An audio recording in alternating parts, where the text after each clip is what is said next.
Hey everybody, Preston Polt here with Pocket Jacks Comics. Special treat today, Little Bird issue 3 coming at ya. Oh, alright, so I've reviewed issues 1 and 2 previously. I'd encourage you to check back on those, but I'll just fill you in. Our story takes place in a dystopian future where this Christian alliance of the United States has basically taken over, as far as I can tell, most of the world. And it's got the flag, it's the U.S. flag, but it's got the Christian cross instead of all the states. And it's run by this evil sadist guy known as the Bishop, who literally bathes in blood. And he's apparently doing some pretty cool bioengineering. And as far as I can tell from issue 2 gets a little confusing because Little Bird dies at the end of issue 1. But then we learn in issue 2 that both the Axe and Little Bird have these regenerative powers because they were the recipients of regenerative technology or something from the Bishop. And 2 is kind of trippy. There's a lot of like death visions as Little Bird finally comes back to the living. And then in issue 3, well, Little Bird dies again. That was what the comic book store owner said to me when I picked it up. He's like, "Get dead again." I'm like, "Really? Okay, fair enough." Spoiler alert: Little Bird dies again. But spoiler alert: Little Bird has regenerative powers. I'm sure though Little Bird will return.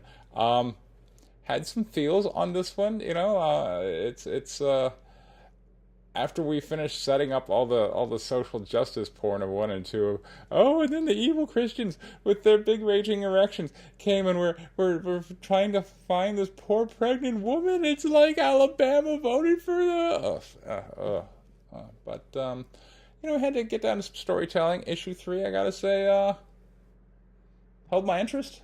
All right, so we at the end of issue 2 we were in Elder's Hope, this underground city where we were free of Christian oppression, but we have to go fight on and do great things. So they split up, and Little Bird sets free. I don't even remember this character, but apparently there was some character from issue 2 that set Little Bird free, and then Little Bird returns the favor and sets that person free.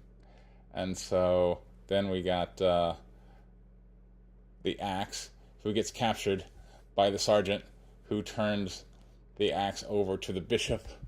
But then at the last minute, the Axe and the Sarge, they're like war buddies, and they're like, "Hey man, yeah."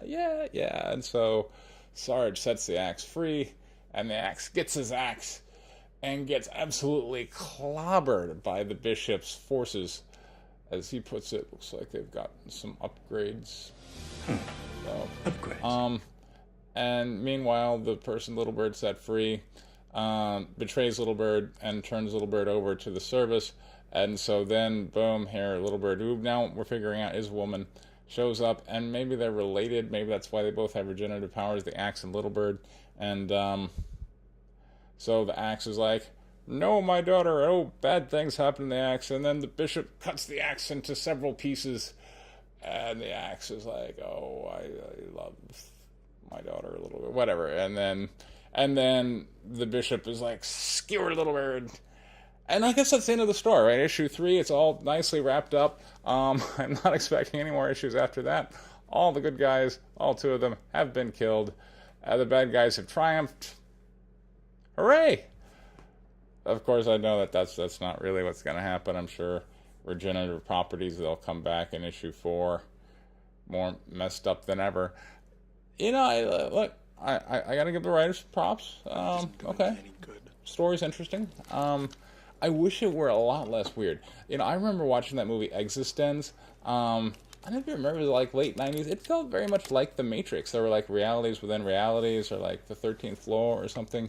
Except Existenz just had so many weird scenes and so much like biology stuff and so much weirdness going on. And this is a lot of that. This is like Existenz, the comic book.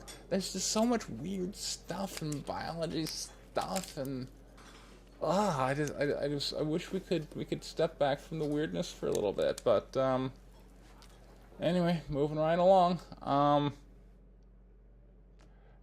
Hey, I'm going to keep you posted. We'll see what happens in issue 4. Meanwhile, I have a Kickstarter going right now for White Lily issue 3. It is the story of the deadliest female fighter pilot who ever lived, the White Lily of Stalingrad. She was a real woman. There's a link for that down in the description. Thank you very much for your time. Take care.